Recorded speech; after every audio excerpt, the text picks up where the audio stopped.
Every day, 34 people in their 20s and 30s are diagnosed with cancer.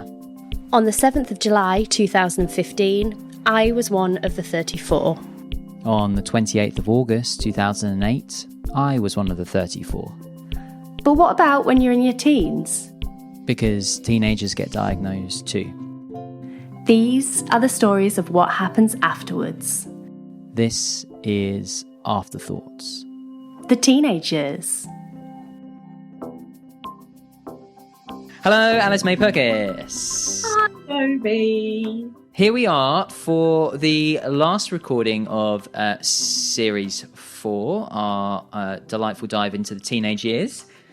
It feels like we have absolutely smashed through this series. I feel like I say that all the time, but blimey, this one's gone quickly, hasn't it? It has indeed, and it's one of those things where we do have our reflection episode. So I don't want to dive too much. Don't reflect too much. I don't want to reflect too much, but maybe I can reflect on the fact that ahead of the listener, there is an episode with Phoebe, who. Am I going to say this? And I think I am. Is Phoebe the youngest storyteller we've had on AfterThoughts? Yeah, absolutely. Phoebe is only 15, and that means she is less than half our age. Oh gosh. Okay, yeah. Okay, that's fine. That's okay. You know, that's okay. Wow. But blimey, gosh, wow! Wasn't she so smart?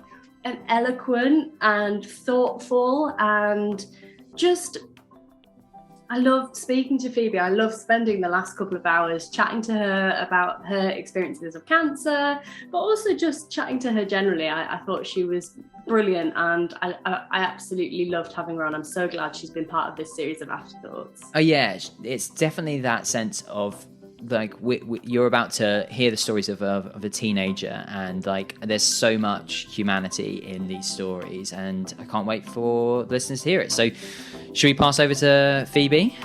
Yeah, let's.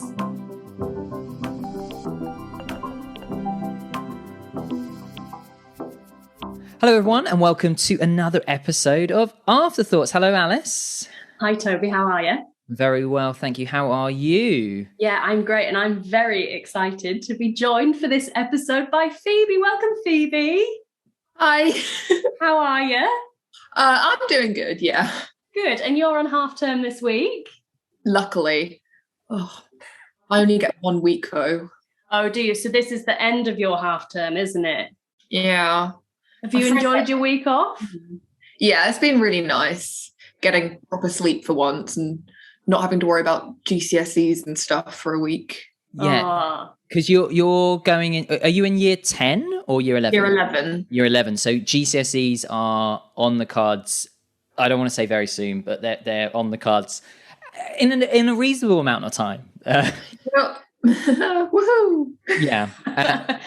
Are you feeling all right about GCSEs? How's the thoughts? I mean, yeah, I'm pretty much playing catch up at the moment. Like, I'm going to a school that specialises in kids who have been, I guess, having problems with typical school, like whether that's like medical stuff, mental health stuff. And so they have a really good system for helping me catch up. But like, I'm trying, like some courses, I'm trying to learn the entire thing, which should be over 3 years, in 1 year to do. Oh, okay. Well, I'm sure you'll smash it.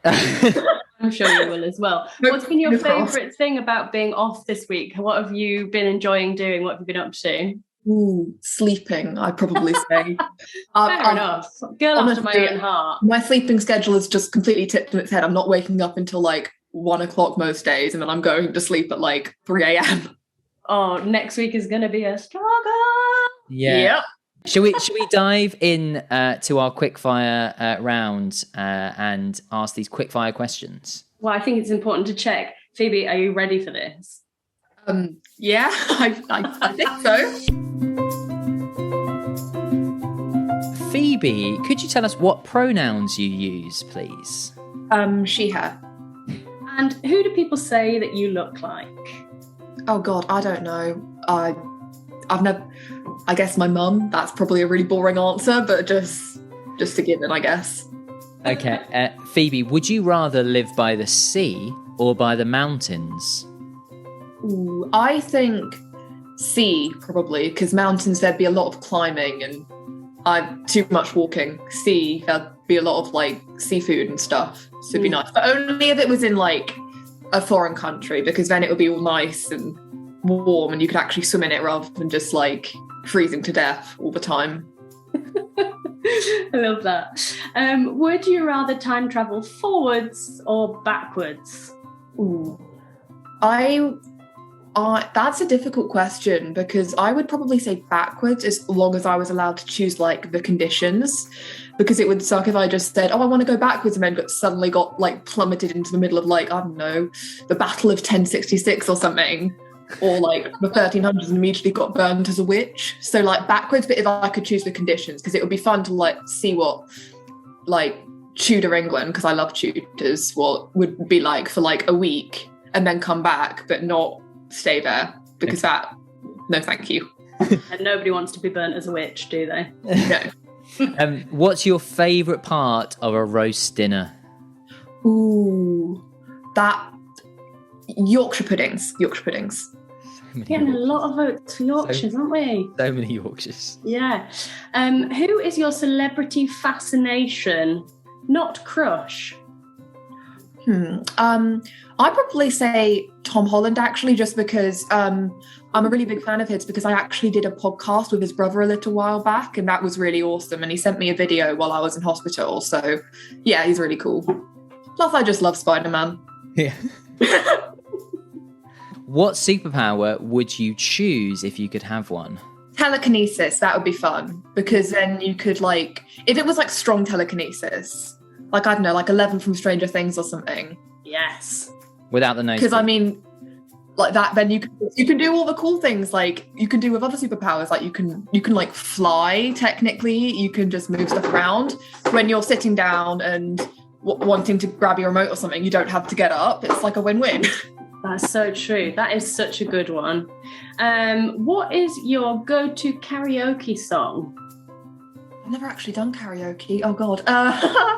Probably something by Taylor Swift, honestly. I used to love her songs, and I know quite a few of them off by heart, so probably something by her. I'm not sure what.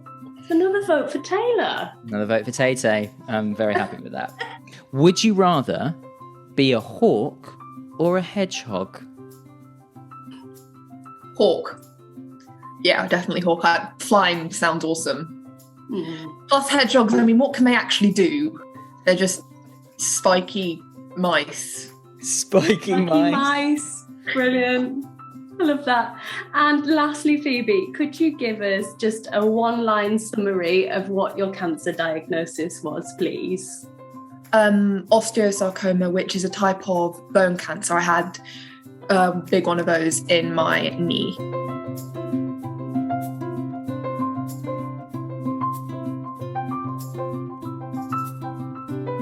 First up on Afterthoughts, we are going to look at a story that focuses on beyond a diagnosis. So let's hand over to Phoebe. Thought I'd talk about the pandemic and how that actually affected kind of what everyday treatment was like.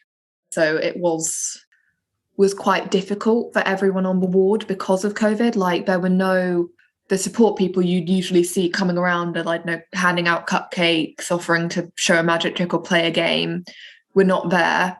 A lot of the time you had to wear your mask while you're having treatment, which was really difficult because like when you feel like you're about to throw up and stuff and you're not used to wearing a mask because it's like the first month of all the COVID stuff, you're already feeling really horrible.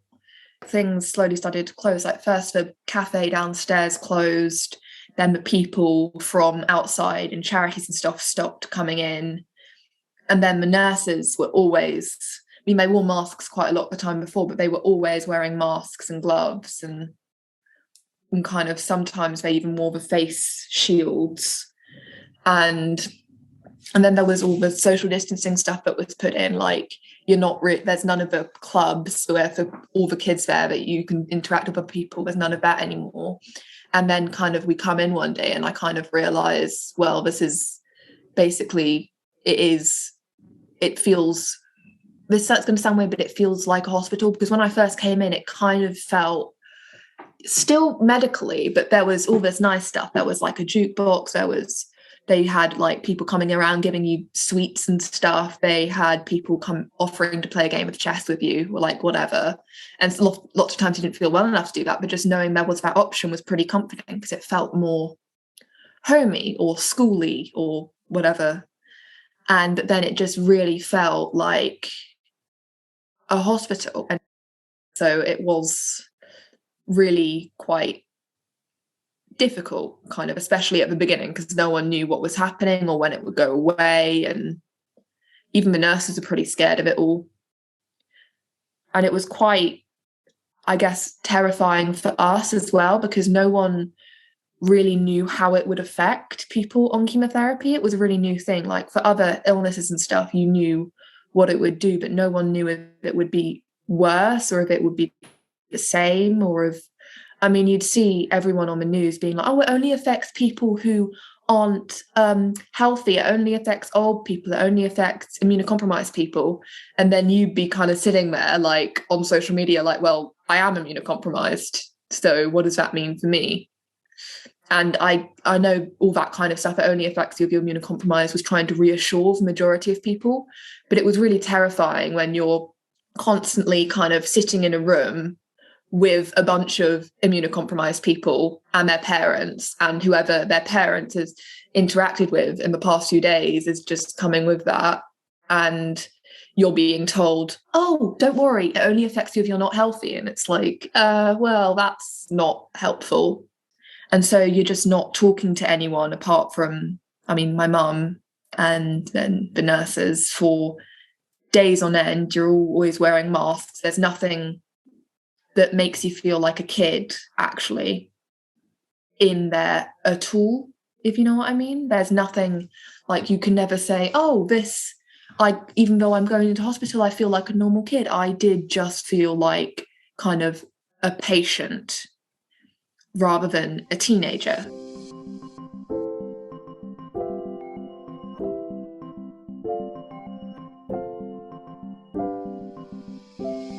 Up next on Afterthoughts is those around us, because even though it's an individual who gets cancer, we know that the impacts are very far-reaching and have a big ripple effect. So Phoebe, we'd love to hear a story from you about those around us, whenever you're ready.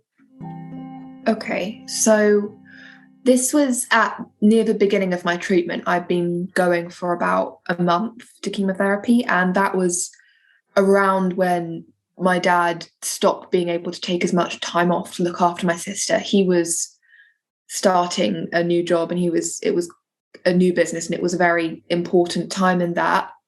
And he stopped being able to take as much time off. He had to be in 3 or 4 days a week. And at the same time, my mum had to be coming with me to hospital for every 2 weeks for 5 days. And that left my sister. She was only like 11 then, I think. Oh, that's weird. And she couldn't stay home on her own. And so this was also when schools had all closed down. And so there was we couldn't just dump her on any of our friends or something, because that's just not fair to anyone. So we had to, and our only family is either up in Scotland or Wales. So we had to send her up to Scotland. My mum took a train up there with her on the weekend, and they went up to Edinburgh together. Wait, no, was it my dad? I think it was my mum, yeah. They went up to Edinburgh together, where my aunt and uncle live. She couldn't stay with my grandparents because they're in the kind of danger zone for COVID and all that. And so she had to stay with my aunt and uncle for 6 weeks. My mum came back down. She was on her own with them, and they're really lovely. They're amazing, but it's not the same as your own kind of immediate family. And she, at the same time as being cut off from her parents and me, she was also not really in contact with her friends too much, apart from playing Roblox with them or whatever. And she was also, she was really struggling with everything that was happening as well. she felt really guilty for this dumb comment she made a few weeks before I got diagnosed. We were all joking about, I guess she was joking a bit about my leg pain, and she made some some offhand comment like, maybe it's cancer, something like that. And it was a really jokey thing. I didn't even remember it, but she just felt really, really guilty for ages after it. I think she thought she had jinxed it or something.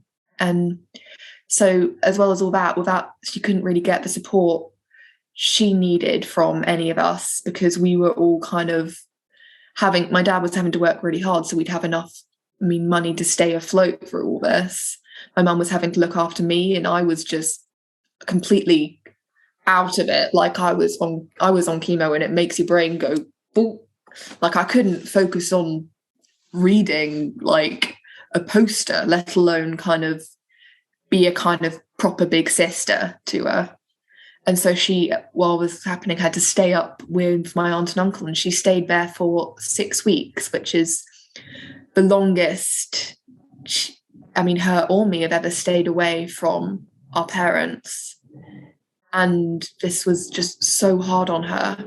And she came back, and she was kind of scared and confused and angry, because even though she understood logically what was happening, it's still really, really hard for an 11-year-old to process all of that. I mean, just your sister's son. I mean, 1 minute everything's normal, and the sister is, I don't know, chasing you around the garden playing it or whatever, and you're kind of going to school. You're getting ready for year 7. You've got everything's going pretty well. Your dad's got a new job. Your mum's dog walking and having a great time, and then just suddenly one day everything just kind of stops, and then suddenly, without even really getting the time to process everything that's happening, you're just being whisked off to Edinburgh. And it was really, really hard on not just her but all of us, because I mean, we didn't really see each other even on FaceTime, because I was just too tired to ever talk to her, which I mean, I just couldn't. And FaceTiming your parents isn't the same as getting a hug. And it was just really, really hard on her. And she never really got a time to process that until after it was all over and said and done.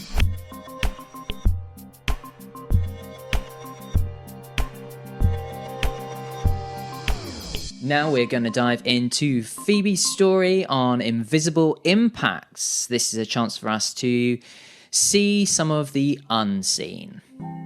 Well, there was one moment, it might seem a bit silly, but we were all just having a kind of like dumb conversation about like first kisses and stuff like that. And I realised that every single one of them had their first kiss, or at least gone on a date, apart from me. And that just made me feel quite sad, because I mean, it's never really been a massive priority for me, but also it would have been something would have been quite nice to do. And it's a bit rough, I mean, hearing that while all your friends have been going on dates and having their first kisses, you've been stuck in hospital kind of getting your cannula done. And it was really kind of, it's a moment I remember really well, but it wasn't like the only one. Like that's just one I remember pretty well, because I remember beating myself up for it quite a bit, because like, I mean, I know lots of people haven't had their first kisses by the time they're 15, and that's not an unusual thing, but I still felt really quite sad about that, because I don't know, maybe I would have had that opportunity if I hadn't been diagnosed and had all of this. And my friends have had that opportunity and I haven't, you know? It's just quite difficult to realise that your friends have kind of left you behind a little bit, because they adapted to a friendship group without me. They adapted to not having me there. When I was back, I just felt like a bit of a spare part, honestly, and that wasn't really anything they'd been doing. It wasn't particularly their fault. It wasn't my fault, but it happened, and it was just really, really tough, because a large part of me was like, why me? Why can't I have had my first kiss? Why can't I have taken a bath on my own? Why can't I have cooked myself lunch? Why can't I have done all these dumb things which you're kind of expected to do by the time you're a teenager? Why am I playing the catch-up game now? Why am I like, I kind of, in some ways, I've been told I'm pretty mature, like emotionally and stuff like that. But in other ways, I mean, I've never cooked myself lunch or anything like that. And I've just been told, wait, really? You're 15, you're nearly 16 and you've never done that?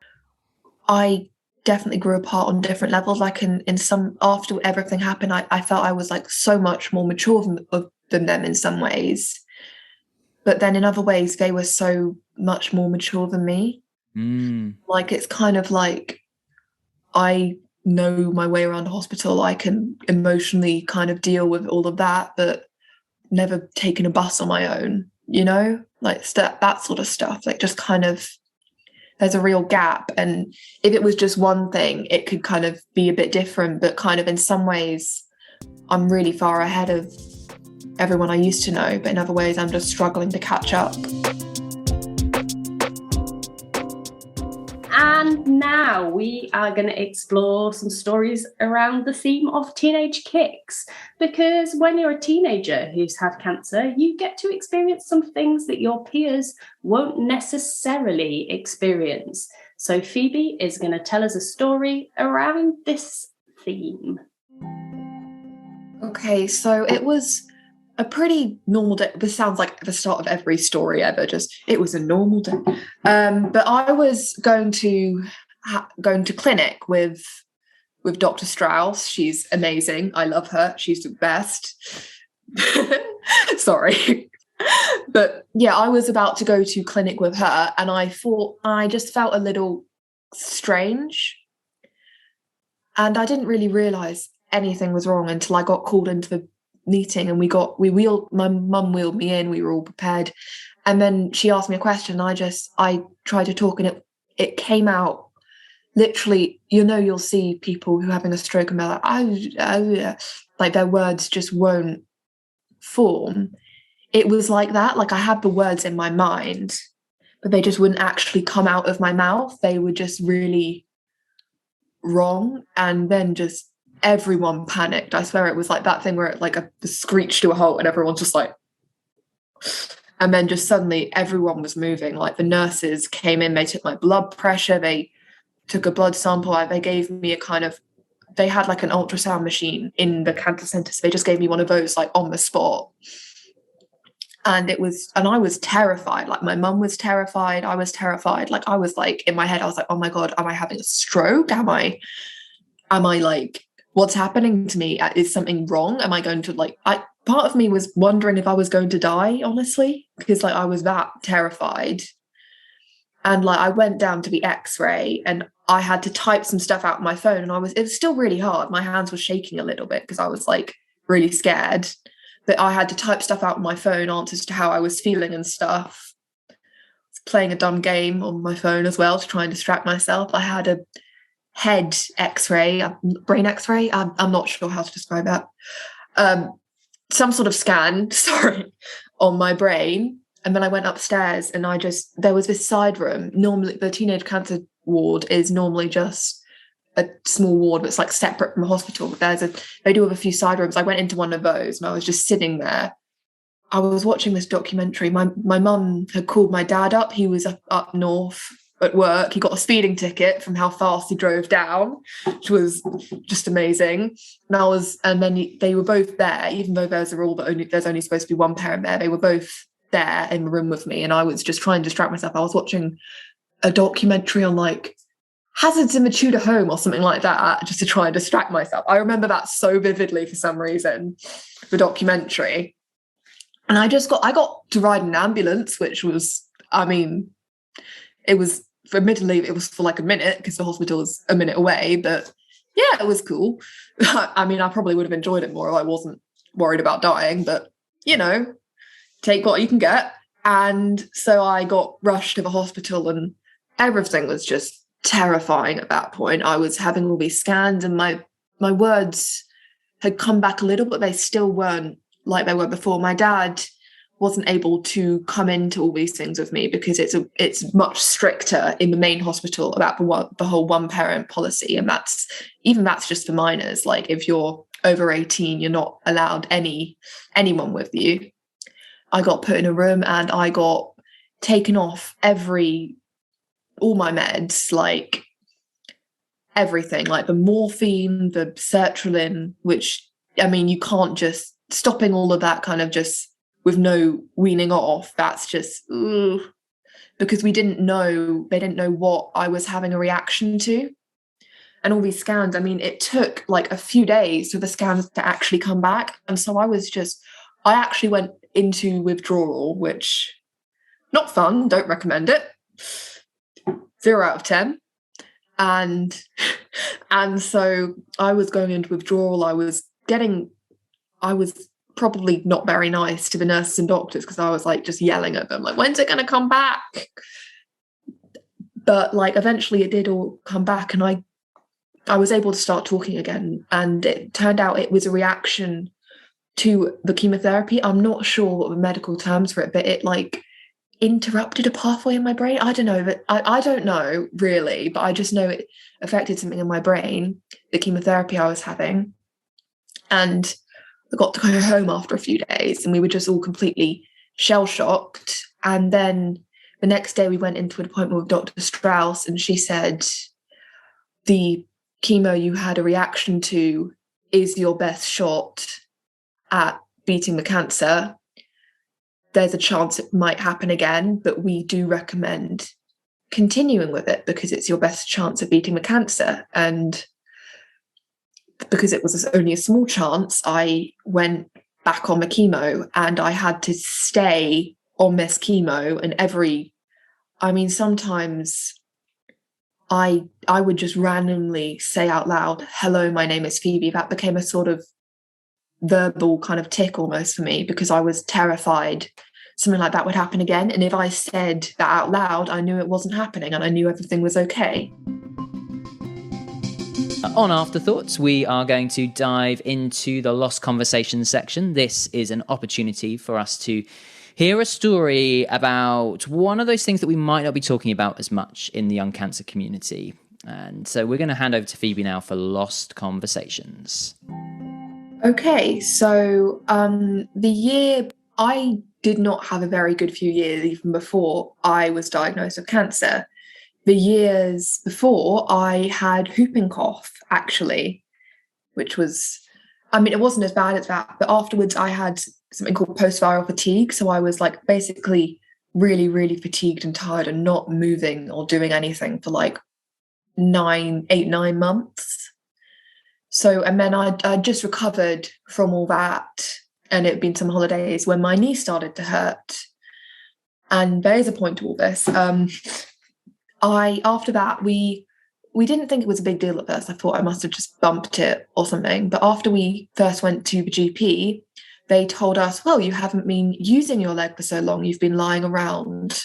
So you'll just need to use it more. You need to walk around on it more. So I did that. I started dancing, like not proper dancing, but just doing stuff to music in my bedroom. I started walking more regularly. Nothing really helped. I went back and I got referred to a physiotherapist, and I also got given some painkillers, which I thought were very strong, but now I realise they were absolutely nothing. And the physiotherapist, well, it was different, to say the least. I got given some physio exercises. I got a sports massage on what I now know was a tumour, which was not brilliant.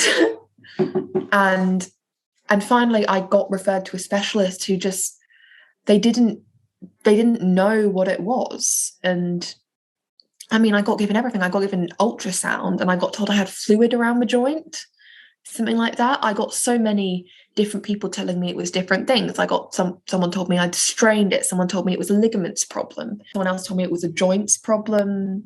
And then I twisted it somehow. I don't know how you twist a knee, but apparently I'd done that somehow.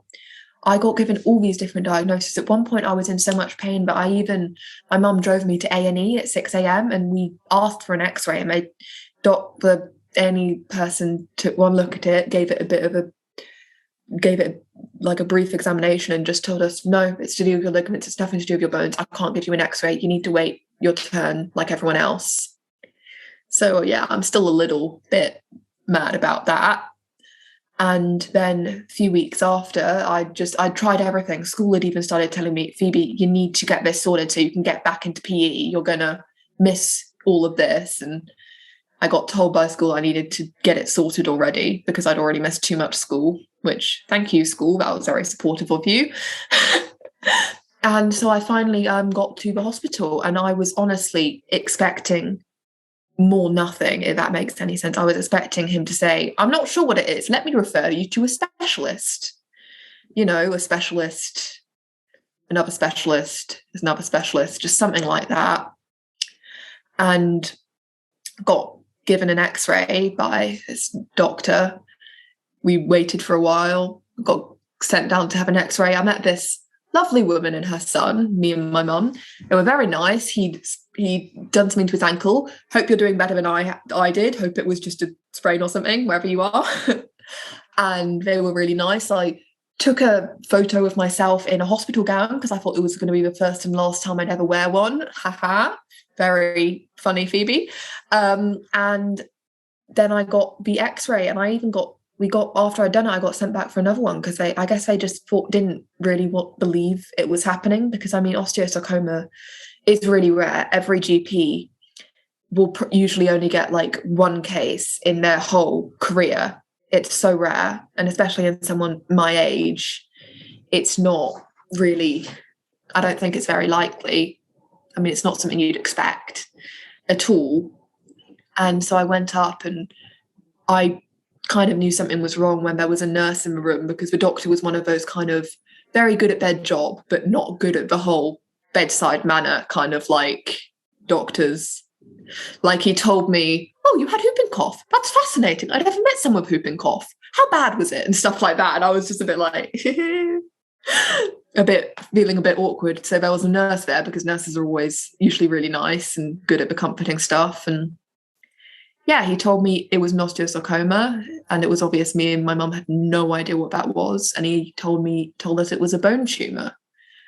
And we were just completely in shock. I mean, I was just a little bit like in my head, but it was supposed to be fluid around the joint. It was supposed to be ligament. I was supposed to have sprained it. It wasn't supposed to be this. And I guess it probably would have been a lot easier if the first doctor I'd been sent to had sent me for an x-ray, and I would have, if I'd been diagnosed earlier, I would have been like, and just all the confusion and anxiety over what was happening, and no one knew. And I was really concerned that people thought I was faking, because some people did. People in school accused me, oh, you're just skipping out on PE.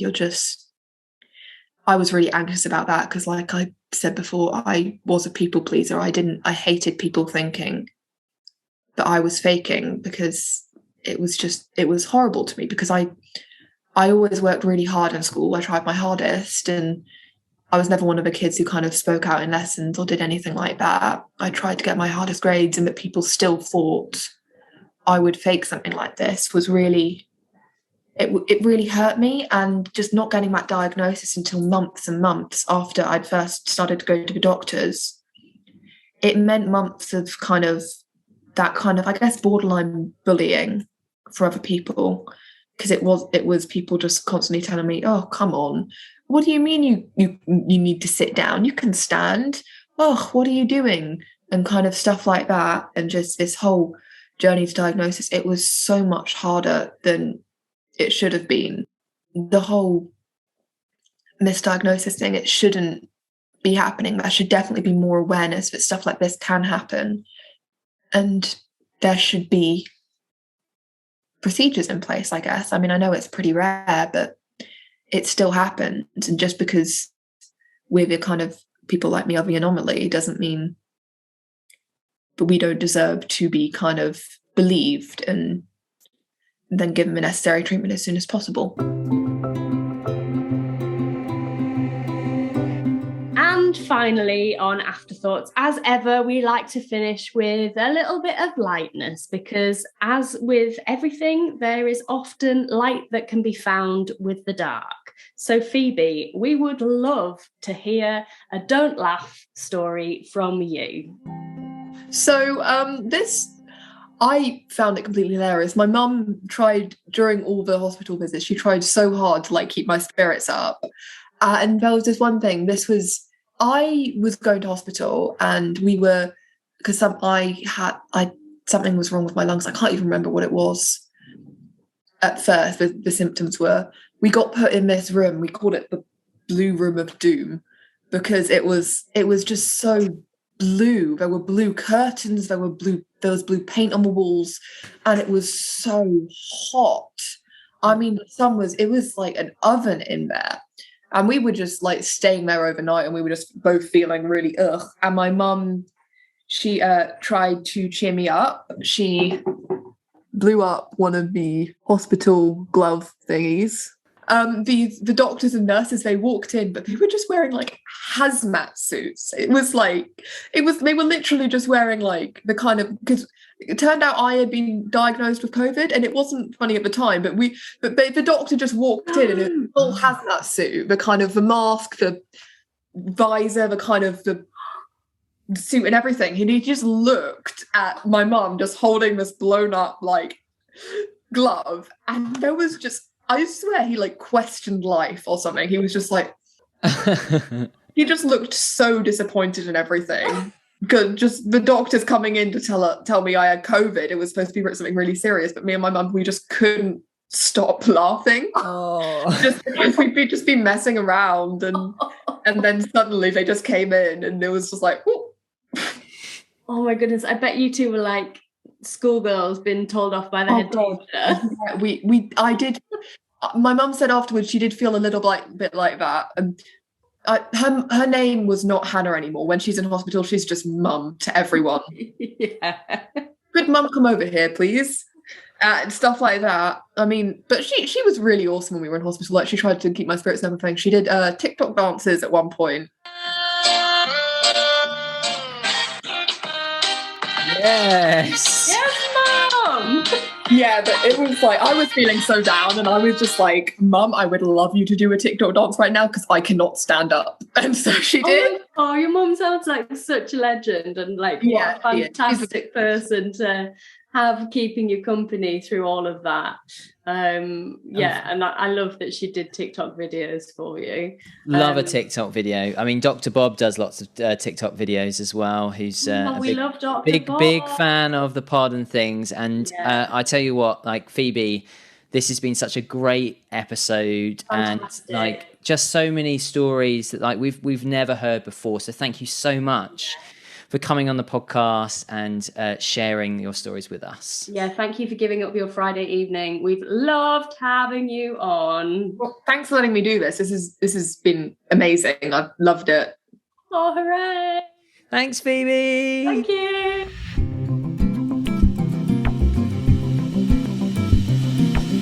So that was Phoebe. That was Phoebe, our youngest storyteller to date. What a legend. It was, what great stories that we have. That's what we're about here, Afterthoughts. So I'm really glad when we get great stories, isn't it? Yeah, we always say, what great stories we've had on this storytelling podcast. Like it's a surprise, like it's a surprise. That's not our job. In the introduction, though, Alice, I did talk about the fact that there's something about the human here, and it is our youngest human that we've met, and there's definitely a lot in there about the relationship to kind of I'm slightly getting into my afterthoughts, dare I say, but can I just jump straight in and say I felt that feeling about the fact that when it happens in your formative years, what that can mean. And Phoebe just offered us so much of bringing us in just to let us understand a little bit of what it means to experience an osteosarcoma or any cancer at 13.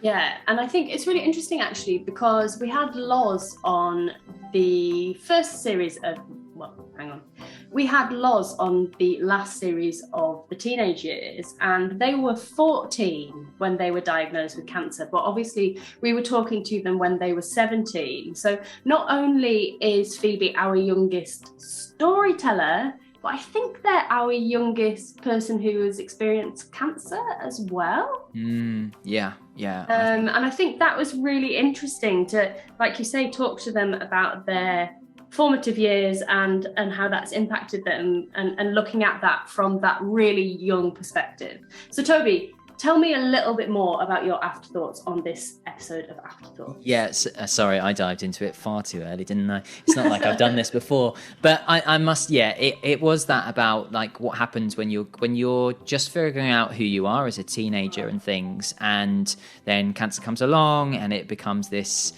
Yeah, it's a big part of your life, and it becomes a big part of your identity, and people are figuring themselves out. Friends, that was that thing of like friends just figuring themselves out, and around Phoebe, and Phoebe figuring herself out, but in a very different way. And I think that relationship to her younger sister, like, I mean, it did make me think. I mean, I was 19 when I was diagnosed, and I think that felt formative. That felt formative. Imagine being 13. I was 26 when I was diagnosed, and that felt formative. Yeah. I don't know.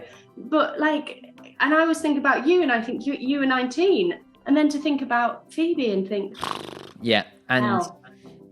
I mean, it is interesting because obviously the work and the stuff I've been doing with Carmen, who was diagnosed when she was 7, and like seeing like these impacts on young people, and just seeing how it's kind of how it becomes something that might push you down, it transforms you. And I think it's like what Phoebe did really well was to kind of show us the darkness of how it might transform, but also the lightness as well. So Alice, tell me about you, though. Your afterthoughts on today's episode. Do you know what? My afterthought on today's episode of Afterthoughts is kind of similar to yours, but one thing that really struck me about Phoebe when she was talking, particularly in Invisible Impacts, when she was talking about the kind of divergence between her and her peers, and how she's matured in a different way to them. Not necessarily like that she's more mature, just that it's a different maturity. What it felt like to me was that cancer allowed Phoebe to find her authenticity. And I think authenticity is a word that's thrown around quite willy-nilly these days, right? But, you know, we talk about how cancer like changes you as a person. And actually, you know, when I think about it, I wonder if that's what it is. If actually cancer in lots of ways helps us peel back our layers more and helps us to find our authenticity. And that's what I really, really saw in Phoebe's episode, and particularly in that Invisible Impact section. And I see it in myself, and I think I've seen it in other people as well. And I don't know if you would say that that's something that you've seen in yourself as well, but absolutely. Yeah, that's no.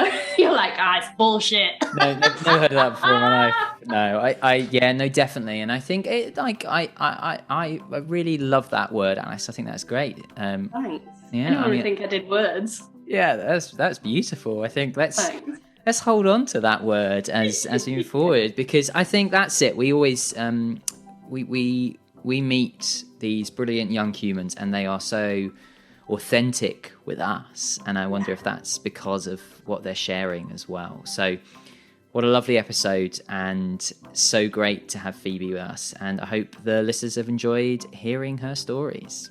Yeah, and what a great kind of season's end. Yeah. Thanks so much for listening, and we hope to be in your ears again soon. Goodbye.